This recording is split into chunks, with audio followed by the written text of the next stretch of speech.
An architect is focusing on building success right here in Berks. If you don't know Scutt's name, you probably know his work. And WFMZ's Melissa Batulis has more on his latest local endeavor. For architect Scutt, the sky is literally the limit.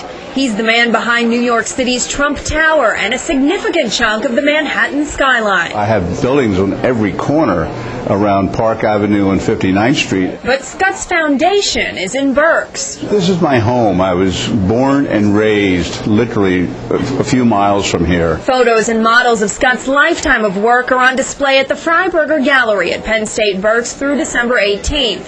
It's a homecoming for Scutt, who attended Shillington High School and the Wyomissing Polytechnic Institute before earning a degree from Penn State. I want the students of Penn State Berks to come into this exhibit and say, wow, look what he did. I'm getting a better education than he did, and look what he did. Part of Scutt's education came from being a second-generation architect.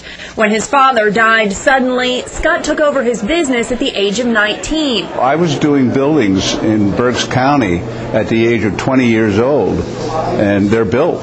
You can see, I don't talk about them, but they're built. One Berks building Scutt will talk about is the Reading Public Museum. Here's the model he used when he designed a complete renovation of the building.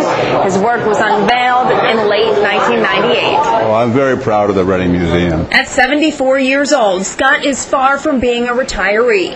He's been contracted to design a $277 million condominium complex in Tel Aviv, and his name is also on the list for what he calls a major world-famous hotel project in the Big Apple. I cannot reveal his name only because the deal has not been signed yet. But be it a multi-million-dollar deal or taking a few minutes to talk with students, Scutt has a simple philosophy for the impact he leaves behind. Our professional goal is to make the place better than it was before. In Spring Township, Melissa Batulis, 69 News, Berks Edition.